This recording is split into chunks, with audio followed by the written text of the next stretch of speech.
Wade from 247 Sports. Hey, Coach, the defensive line performance on Friday night, I mean, it's been building throughout the season. Did you guys see that in practice? And then specifically, Kayvon, what did you see from him? Yeah, I mean, obviously, continued growth over the course of this year has been the goal. And just really in the last couple weeks, refocus of our mindset, how we operate, our why that controls the how, and all that good stuff is obviously showed on game day. A couple good weeks of practice in terms of our intent and our attention to detail paid off. And the guys played tremendous. The front played tremendous. The secondary played tremendous. They worked together. Did a great job of disguising in the pre-snap, adjusting windows, whether it be high, whether it be low, on the spot windows, and it gave the front an opportunity to get there, and they did a tremendous job. A.J. Jacobson from Rivals. Coach, obviously the defense had a lot of standouts against USC, but one of them that the fans hadn't seen much of was DJ James on the back end there. Talk about DJ James and how he's progressed this season to be able to play like he did the other day. Yeah, steady 15, 20 snaps a game, being able to jump in there and play really and play the field or the boundary. And that's the impressive thing for a young man to be able to jump in there and help on both sides of the field. And we're really excited about his progress. And you know what, the weeks of practice leading up to it, we knew he was going to have a good game. He's practiced tremendous the last couple of weeks, just the growth and the attention to detail of what he's doing, and more importantly, how he's doing it. And we're really happy that paid off for him, because especially down there in that red zone and finishing that play, in the scramble drill, for him not to panic and for him to knock that ball out late in the end zone, there was an unbelievable play. Ryan Thorburn, register guard. Andy, on Jamal's second interception, did you kind of move on to the next play, or did you think maybe there was a shot there initially, and just kind of touch on his progress throughout the year, replacing Javon and everything? Yeah.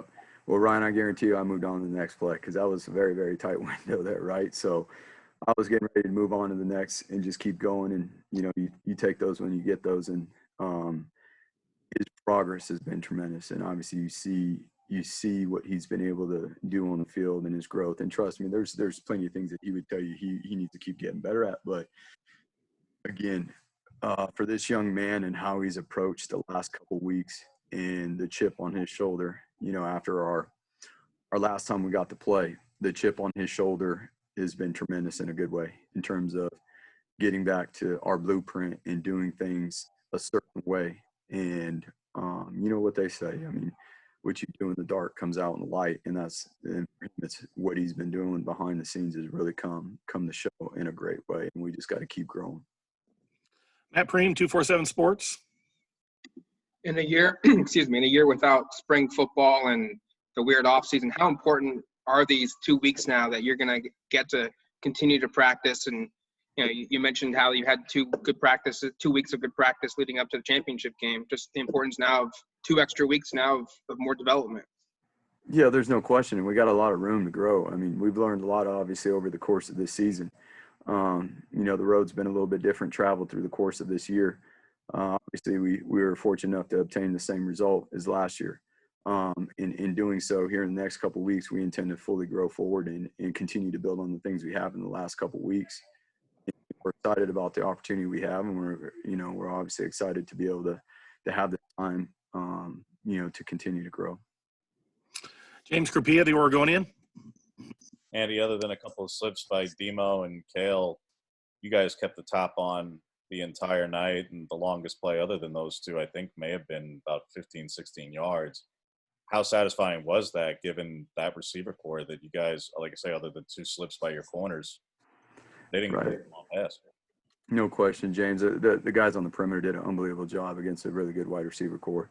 The corners did an exceptional job. And obviously for Demo to start the game off the way he did and give us that momentum early on in the game with that interception was unbelievable. And to see Demo play that way, and, our biggest deal for Demo is how strong we're going to finish here, and his, making sure that we have the right mindset to finish strong. And he went out there and he did that. And obviously Kel played a tremendous game. I mean, he battled. He certainly battled, and we already talked about, what DJ was able to do, and obviously the whole secondary going up against that wide receiver core. And, it's a full it's a whole defensive effort. You know, the front's got to help the coverage, and the coverage got to help the front, and that's really where we put it all together. Julian Minenson, KZI. Andy, early thoughts on Iowa State, in particular, Hall, the running back. I mean, what are the challenges that he presents to you guys? Well, obviously, they have one of the best rushing attacks, and they're pretty balanced as well. They can throw the ball very well. You know, as we start to study this group, you know, you see, number one, the physicality, the discipline of which they play with, the mentality of which they play with. They've got tight ends that can play in the core, obviously, and then do a nice job playing outside the core on the perimeter, being able to be extremely flexible with their formations and their sets out of their big personnels. You know, obviously it's going to present some challenges as we prepare. Kevin Wade. When you were at Boise State, I know Brock Purdy was a guy they heavily recruited back then. Do you have any memories of that recruitment? I know you're on the defensive side of the ball, and then what have you seen from him in the tape you've watched so far from this year? Yeah, I mean, I was there when we recruited him and all that, and I remember, you know, his trip and all that stuff. And so I've watched from afar, obviously. You know, I've watched from afar through the course of the years, and tremendous player. I mean, tremendous player.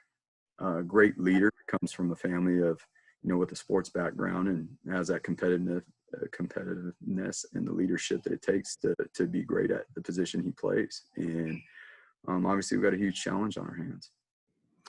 Randy Peterson, Des Moines Register. Coach, what would you say you'd have to take away from Brock? Because his running or his scrambling ability or his passing?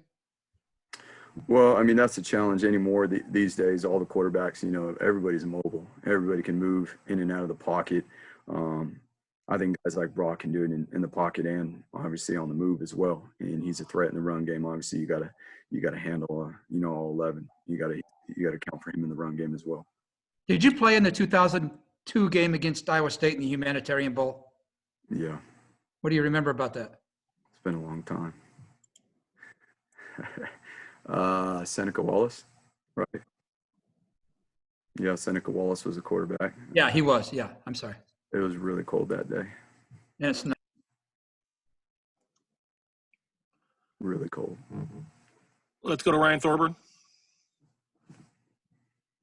Andy, I think Pro Football Focus credited Kayvon with 10 quarterback hurries. Just what was it like watching that film? Was that accurate, and how big of a performance was that from him given the stakes? Very much so, and he's been building up to it. You know what? I tip my hat. We've been very, very. We've narrowed things down in terms of the detail and the conciseness of what we're going to do and how we're going to do it, and he stuck to that plan, and he did an unbelievable job. And he is a tremendous player with a tremendous talent, and he was a huge factor in winning that game the other night. You know, on both, whether it was on the left side, the right side, he rushed inside, had pressure inside, had pressure on the edge. So obviously now it's continuing to grow from here. We're not going back. You know, it's the consistency of which we operate. It's how we practice. It's our mentality, and it's not only for him, it's everybody. And that's a lot from some of the things we've gone through this year in terms of setbacks and things like that. And we're going to continue to learn from, you know, winning games and having success. We're going to continue to learn. AJ. Coach, one of the points of emphasis all year long has been tackling and the fundamentals of tackling. And then against USC, it kind of all came together and the tackling looked really strong. Why do you think it came together in a head that day? Well, I would say this. I mean, obviously we got hit with some adversity. We had to refocus, and we adjusted our mindset and how we were preparing, and really our mentality and our focus, how we were preparing every day, and how we started by getting here in the mornings and our approach to the day, and that through meetings, and that carried over onto the field. And even Coach Cristobal just mentioned it in our team meeting. Our tackling circuit this past week on Tuesday, looked different than it has this whole season, and the intent and the purpose of which we were operating in practice was different. And that's our standard, and we got to keep that standard, and we can't go back. And it's got to be about us. You know, obviously every week you play an opponent, but it starts with us and ourselves and how we're approaching our preparation. Warren Williamson, Duck Football News. Andy, going back to the USC game, was that the best all-around effort that you saw your group play? I know they've played well during the course of this season, but in every facet, was that the best that you've seen them play? And will that give you a bounce going into the Iowa State game? Yeah, I think so. I mean, obviously the coaches did a tremendous job, and given the circumstances of the week as well, and the players, you know, the circumstances of the week, we stepped out on the field, you know, to start a practice on Monday against someone we didn't end up playing, and we had to flip gears. And the coaches, you know, starting with Coach Cristobal, did a tremendous job leading the efforts to rearrange what we were doing in the game plan, and the players did an unbelievable job with their mentality and preparing and executing that. And how we practice is how we play, and that's the bottom line in this sport. And a lot of times the X's and O's, yes, this, that, and another, but it's really about this sport's about focus and mentality and how you handle yourself. And we've refocused and improved that, and it shows in practice and it showed in the game. Last question for Coach Avalos goes to James. Andrew and Dorless each got some sacks, and Bennett was in there a good bit. Andy, I mean, as much as KT did and Jamal did, thought those three guys played enormously big roles, probably the most snaps for a couple of them as well. Just can you evaluate their play? Yeah, no question, James. It was a whole host of people getting pressure up there. Dorless, phenomenal game. He won one-on-ones at as a good a rate as anybody out there on the edge when he got those. We're really proud of him and excited about where he's going and what he's doing, and playing inside, playing outside. And then, you know, the linebackers with their pressure patterns and the things that they were doing were able to create pressure on the quarterback as well. Overall, the whole front, Jordan had some nice rushes as well. Jordan had some QB hits and some pressure in there. And then, you know, obviously being able to switch the windows in coverage and do a good job with our coverage helped those guys get there. Thank you, Coach Avalos. Appreciate your time. Have a good Christmas. Thank you, guys. Merry Christmas to you.